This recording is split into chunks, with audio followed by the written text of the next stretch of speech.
You're hurting me. You're hurting me. That oil's 6 years old. I think we're good.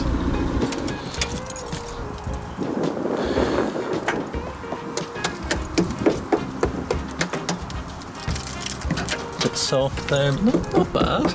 You know, like not horrific.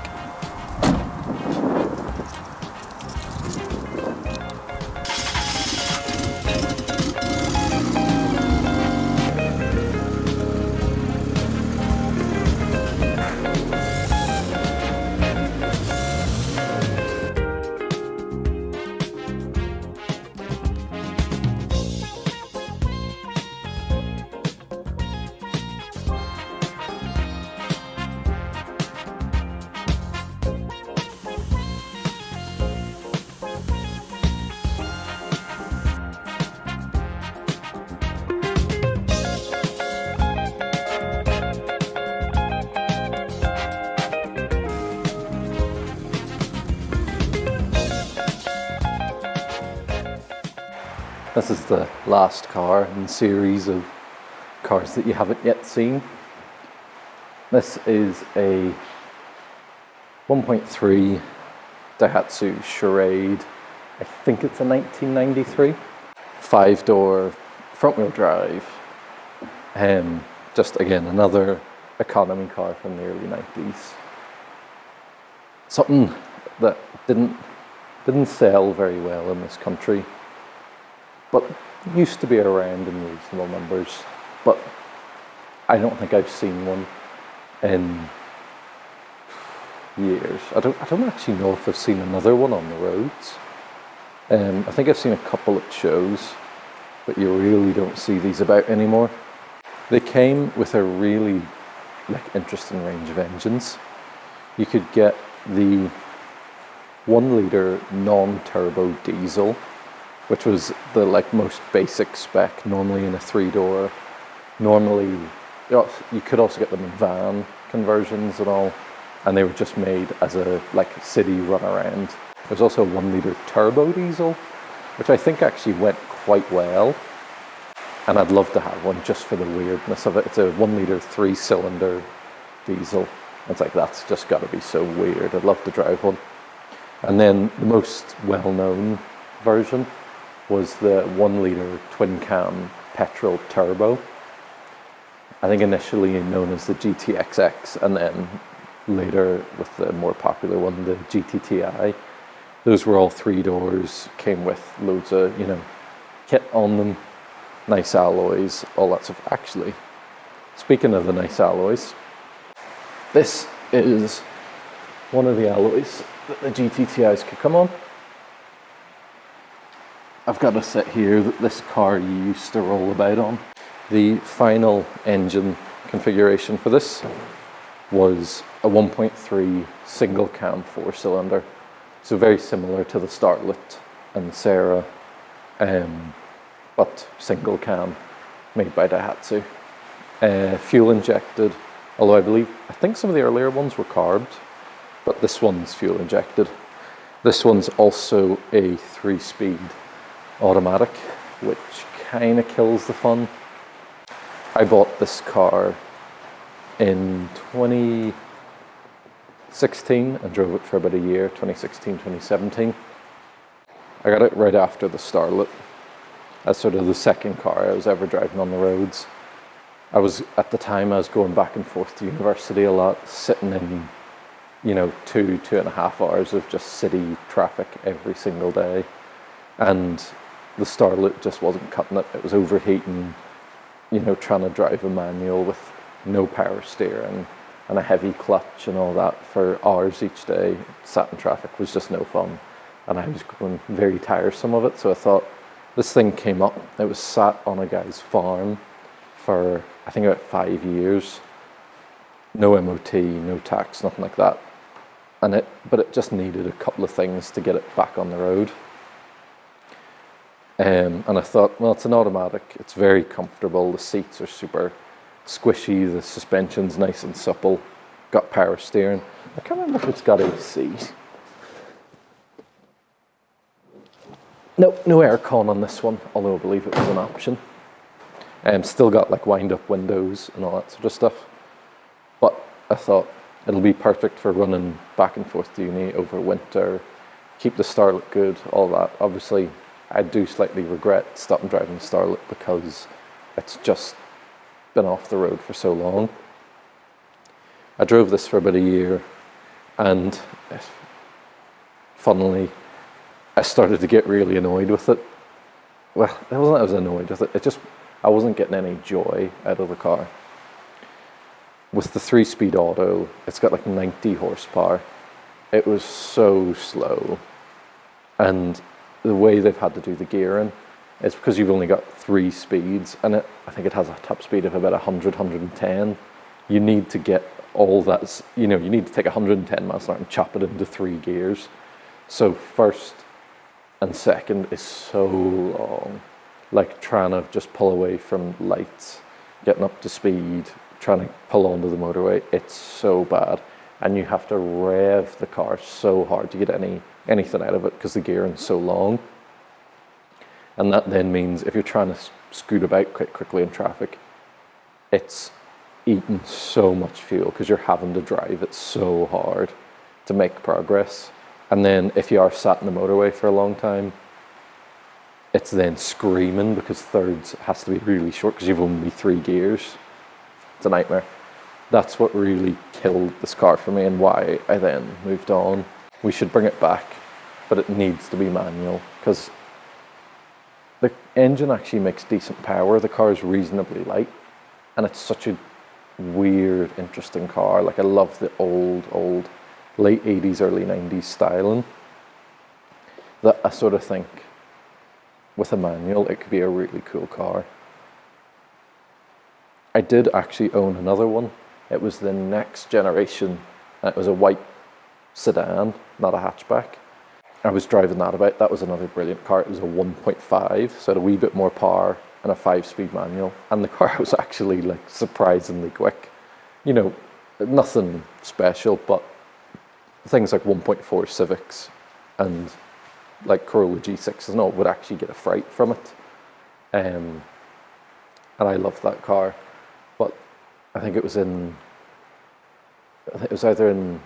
late 2018. That's when I had that white Charade, and I had taken it off the road for a few weeks. I was doing timing belt and water pump because the water pump had never been changed. It started to fall apart. It was starting to overheat in traffic.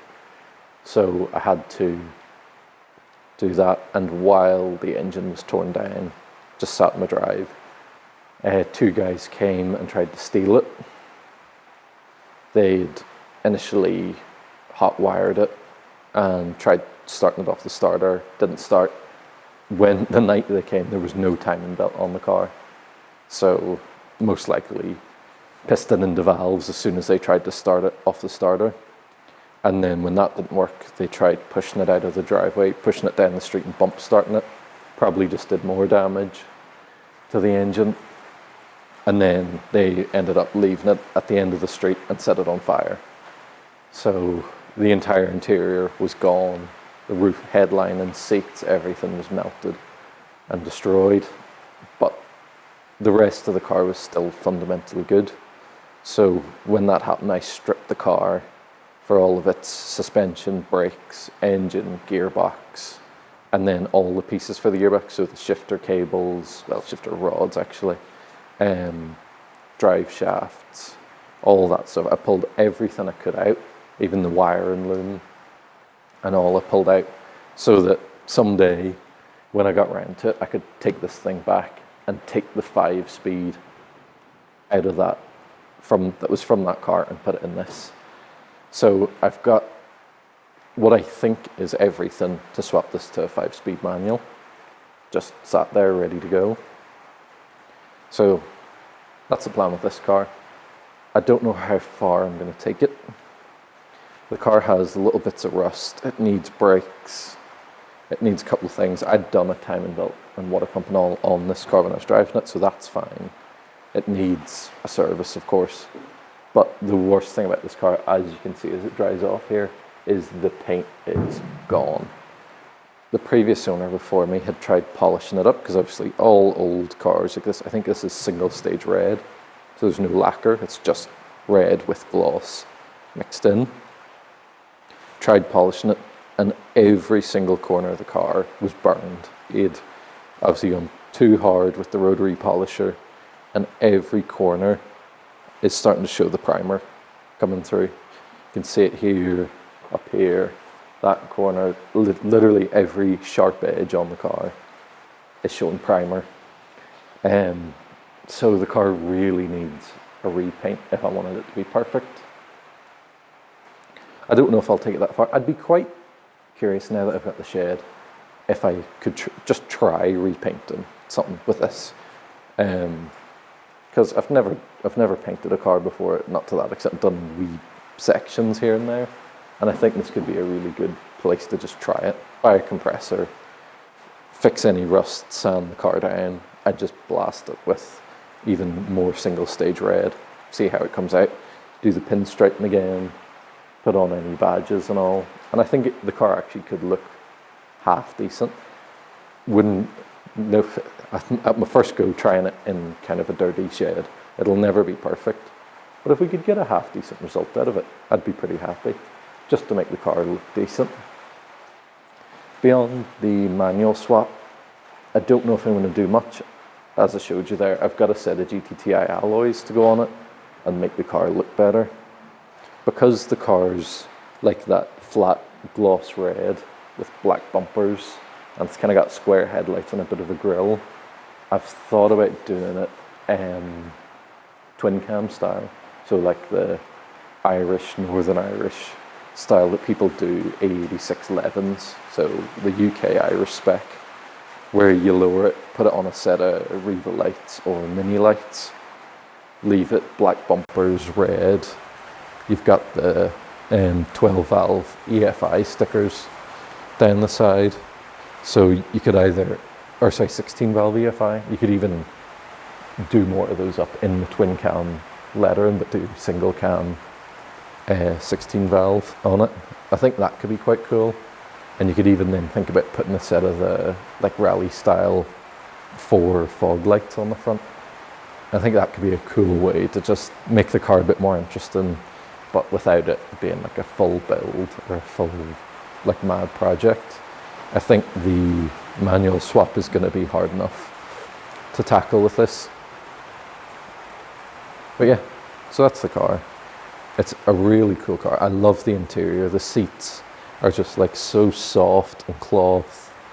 The gauge pod is just all angular, like it's so of its era that I really don't want to just scrap the car. Or, you know, when I bought it, it was a very cheap car, and these can still be had very cheaply if you can find one.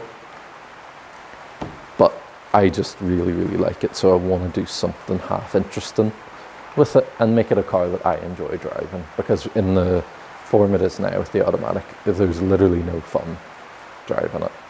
It needs that 5-speed manual. It's another one car that could be easily turboed, but I don't think I want to take it to that extent. I think keep it standard. I'll need to weld up the exhaust. I don't know if I would make an exhaust up for it, similar to I did with the G6. I might do, just to open it up a bit, maybe putting it an intake on it. Just do a few small modifications just to make it a bit of fun to rake about it and then take to the odd Cars and Coffee or whatever, and it's something people haven't seen. So let me know what you think of it. If you have any ideas or suggestions for what I should be doing with the car, let me know. If you have any tips for what paint guns to get, compressors, that sort of thing, I'm thinking of a 3 horsepower 200 litre compressor to maybe paint this with, because that's about the biggest, most powerful compressor you can get with single phase electric. But yeah, let me know what you think.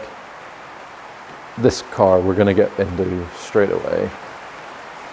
First thing I'm going to do is just pull the engine so we can start swapping the gearbox bits. So make sure you subscribe so you can follow along with what we're going to do with this. I think by the end it's going to be a pretty cool little run around and something that people don't tend to see. So yeah, hope you like it.